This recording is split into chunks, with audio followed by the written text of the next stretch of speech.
The 11th edition of the Global Food Security Index, GFSI, published in 2022, saw Nigeria place just above 6 countries out of 113, according to the GFSI. Nearly 13% of the world's extremely poor people live in Nigeria. At least 25 million Nigerians are at high risk of food insecurity in 2023, according to UNICEF. And these scary statistics call for an immediate course of action from the Nigerian government. With an increasingly deepened standard of living, the realities of a struggling economy and rising food inflation, there are possibilities that things may even become worse without urgent and adequate attention. The Bola Ahmed Tinubu administration has rolled out plans to battle one of the most understated issues in the country. But we will ask all the important questions here tonight on Politics HQ, and we have Basil Abia, research and policy consultant, join us from the nation's capital, Abuja. A warm welcome to you, Basil, and thanks for honoring our invitation to join us in PHQ tonight. The privilege and pleasure is mine. Many thanks, Gbenga. Now, Basil, President Bola Ahmed Tinubu's 8-point agenda places a strong emphasis on food security and ending poverty. Could you elaborate on the key strategies within the agenda and how they aim to address these critical issues in Nigeria?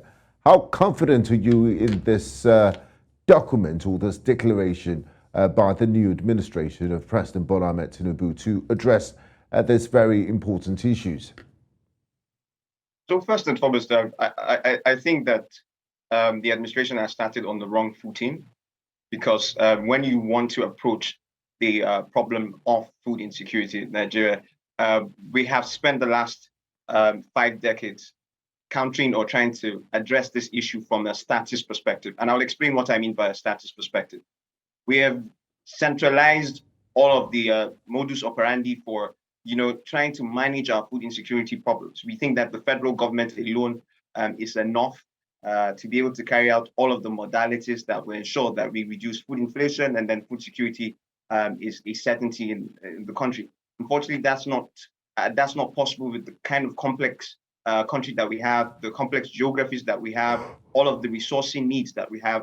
We need a form of decentralization in that perspective. And what I mean by that is that the federal government should only look at it from a policy perspective, where there are policies to incentivize higher participation in food production. And that's the way we're able to attain some semblance of food security. And it's not just food production, it's food supply. A lot of people think that when we have the entirety of the country producing all that we eat, that's the ideal situation. But in the very global world that we live in, it's not possible for a country to produce all of the food that they eat. And that's why we have the very large numbers in terms of food supply deficits. I'll give you an example. We have a 60 million metric ton chicken supply deficit in Nigeria. And how do you sort that out in the country where 40% of its children are stunted?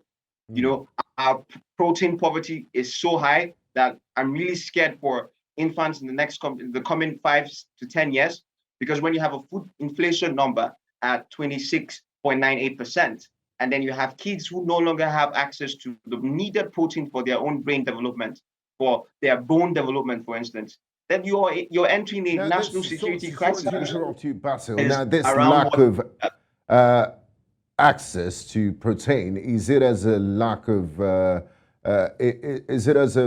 affordability, or it's not just available? Is there scarcity? It's a combination. It's multi-pronged. There is an availability issue. There is also a poverty issue. Nigerians are incredibly impoverished to not, be able to afford the basic protein needs that they need: meat, fish, beans, those sort of things. We're incredibly poor. The poverty numbers, over 133 million Nigerians are multidimensionally poor. And in the multidimensional poverty index, there are certain segments that account for where those key poverty situations are in. So we have cooking poverty. As I said, we have poverty very high on the list. And then we have accessibility issues in that context. So a central policy framework from the federal government saying that we're going to announce a state of emergency situation without accounting for all of these nuances, all of this context, is starting on the wrong foot. For instance, how do you ensure that we bridge the gap with the chicken supply deficit, for instance? You're not going to be able to meet those numbers with heightened productivity in the next 2-3 years. It's not realistic. How we do animal husbandry has to change. We should not be in a situation where herders are moving their cattle from Maiduguri up to Lagos. It's archaic. It's 1800s type of agriculture. You don't get to produce the large number of cattle that you need to meet that. We need to key into modern agricultural practices. Now, Basil, moving on. Given the alarming statistics of approximately 25 million Nigerians at high risk of food insecurity in 2023, you've also mentioned the high number of multidimensionally poor Nigerians. What underlying factors have contributed to this situation? And what comprehensive solutions can be implemented to mitigate this?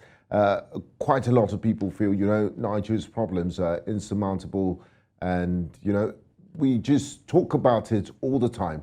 Is this something that can be fixed by this administration, and what steps needs to be taken to address this issue of food insecurity? The statistics are simply alarming.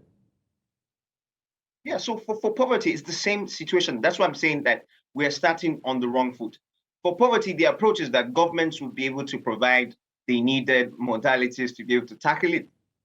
The only thing that they can do are to create the policies and the enabling environment for the incentives for private sector participation. That's the only way you're going to be able to get the investments that will create the jobs, that will create the higher earnings for our people to have the jobs and the higher earnings to be able to beat the multidimensional poverty levels.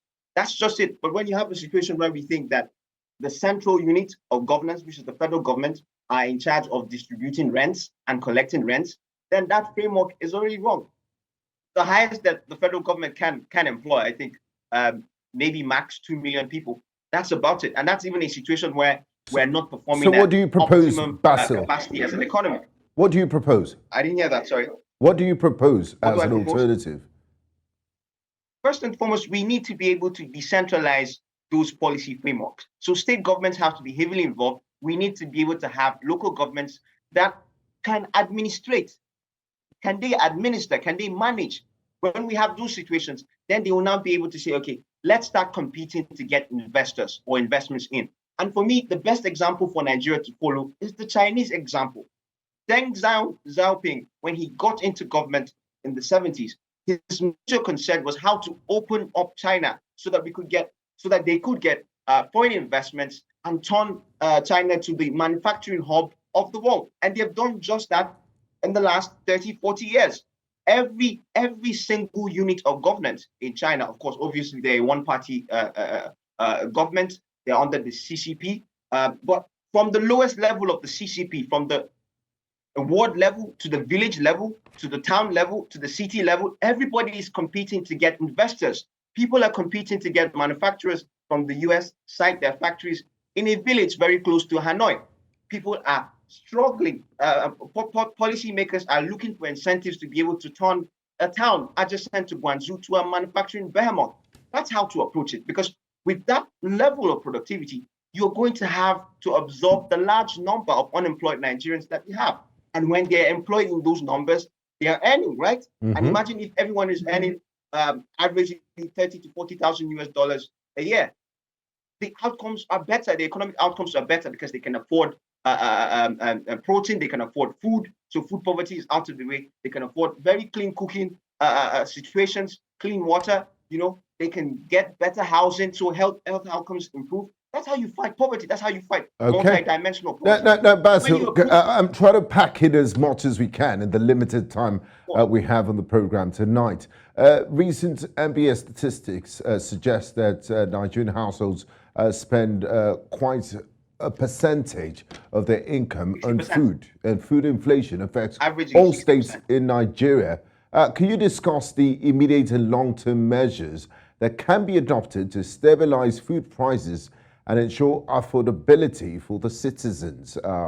As part of this government's palliative measures, they've released some tons of maize and grains into circulation to mitigate the adverse effects of the subsidy removal. How much of a difference will that make, and how do we actually control food prices? I'm going to get into trouble here. First and foremost, my idea for sorting this problem is to allow for more importation. Secondly, I'm sorry to say it, but a state like Plateau State should not collect 3,000 bags of rice. That's not enough. That's an insult. States should not be collecting those numbers because it's not enough. We have a 4 to 6 million metric ton supply deficit in rice. We have over, if I'm not mistaken, we have about 48 million metric tons wheat supply deficit. How are you going to sort that out with 5,000 bags of wheat? How are you going to sort that out with 3,000 bags of rice? You get what I mean? So for immediate, it's barely scratching the surface.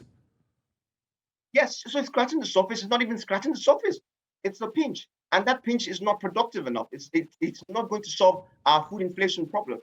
Here's what you can do in the next 1 year that will clamp down on the prices of food. And I'm going to use another African peer example for anyone who is listening to me to understand. Zambia did this, and they reduced food inflation from 24% to 10%. It was 9% now, but is now 10%. I'm sorry, headline inflation. What did they do? They removed import duties on cattle importation and other food importation. They understood that in the context of food consumption in Zambia, they like to eat diverse forms of meat, cattle. They like to eat wheat.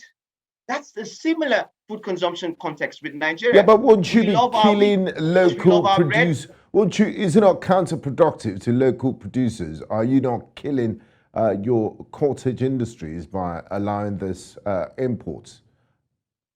The idea that more short-term importation to be able to arrest food inflation is counterproductive to cottage industries that are not even at optimal capacity. For me, I'm sorry to say it doesn't make any sense. You know, already these cottage industries are producing at less than 20% of optimal capacity. Some of our biggest FMCGs are producing at 50% capacity, 54% capacity. No one is doing 80%, 90%. Why? Because the underlying supply side issues have been sorted out. Power is the first and most predominant elephant in the room here. We cannot produce those numbers with 3,000 to 5,000 megawatts supplied to the electricity grid. It's impossible. We cannot also do that with over 50,000 megawatts generated, self-generated electricity from diesel generators and from PMS fuel generators. It's impossible. You don't power that sort of economy that you want to be able to meet those supply level deficits. So what you do in your first 1 to 2 years is to say, look, let's remove import duties on key food imports that we have very high demand for. And I'm giving you the numbers. We have a 4 million metric ton supply deficit and demand level for rice. And we all love rice in Nigeria. There's no household that doesn't eat rice at least once a week. It's impossible. We love our wheat because we love to eat our bread. Our Indomie is made from Dunu wheat. We love our spaghetti and macaroni. Those are our food consumption contexts. Let's work with those contexts. Get import duties off wheat importation. Ensure that we no longer have 4 or 5 companies with importation licenses for wheat.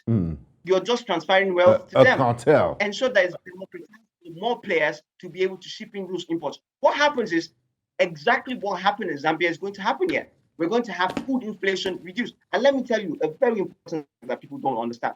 51%. Basil, I'm sorry, I hate to do this, but I have to interrupt you at this point. I really think this conversation deserves a part 2, and I'm looking forward to having this in the nearest future. Thank you so much, Basil Abia. Always a pleasure speaking with you on News Central Television. Basil Abia, research and policy consultant, joining us from Abuja, the Federal Capital Territory. And Gbenga, Aborowa, thank you very much for being a part of Politics HQ. See you next time. Bye-bye.